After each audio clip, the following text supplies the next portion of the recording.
we're back on clbTV and 1080 AM WUFO radio with our weekly sports update. Now the NFL draft is concluded and all the grades are beginning to come in. How will we view our Buffalo Bills? One of the best drafts in recent years. What made it so good was the firing of Tom Modrak. Tom Modrak should have been fired 5 or 6 years ago from the Buffalo Bills. This man has been a disaster, and his record speaks for himself. Back in 2004, he took Mike Williams, the 4th overall pick. The guy didn't last 3 years in the NFL, and you had to release him.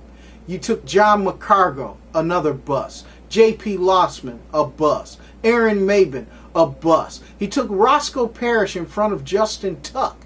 Justin Tuck slipped to the 3rd round. This guy was a disaster. How did he keep a job in Buffalo so long? Well, the good thing is a guy we've been crying for a number of years was made general manager, Buddy Nix. Buddy Nix, I am a big fan of you, my friend. You have done everything that you're supposed to do to try to rebuild this franchise. He has a 3-year plan. What we need to do is give him an opportunity. This is year number 2. He picked up 9 players in the draft. Hopefully 7 out of the 9 will make the football team. One of the greatest contributors to his success as a great evaluator of talent is the period of time he spent as a scout in the NFL. This guy has been around for 50 years. 50 years scouting and understanding talent. He's a former coach. He understands football in and out. He understands the game in and out. He knows to look for certain personalities in players, whether or not they really want to dedicate themselves to a game that has great demands, not only on your life as a professional, but your personal life has to be dedicated around football. This is something that I think Buddy Nix understands. Draft number 1 for him, I think, was successful. He got 5 out of the 8 picks that they had, made this football team and did quite well. I think you're starting to see that he will be finding diamonds in the rough. Not only did he have a good draft in his first draft, but he had free agents that made this football team, like David Nelson. This guy is a potential Pro Bowl type receiver with a big body, 6'5", 230 pounds. Beat out James Hardy, a 2nd round pick. I'm telling you now, Buddy Nix is the real deal, and this is the guy that's going to turn around the Buffalo Bills. Well, let's look at their draft for 2011, and let's start at the end of the draft with a freak of nature. He was the 9th selection of the Buffalo Bills during this draft, but I think he might end up being the steal. And I'm talking about Michael Jasper from Bethel, Tennessee.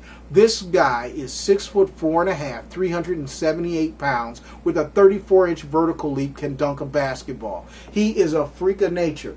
I want this lockout to end now so we can see if this guy can play football. This was their 7th round pick. Also, Kelvin Shepard in the 3rd round is a steal. This is a quality inside linebacker that's going to make a huge difference for the Buffalo Bills, especially with the return of Danny Batten from South Dakota State from the year before, who had shoulder surgery and couldn't play. It now makes our linebacking core a position of strength, I believe, on this football team. Aaron Williams from Texas. This is a great pick for the Buffalo Bills and now called a steal in the draft in the 2nd round. He was the 3rd best cornerback on the board. The Buffalo Bills got him. I think he might be ending up one of the best cornerbacks that comes out of this draft. He is a potential starter day 1 for the Buffalo Bills. Also, Marcel Darius. What else can you say?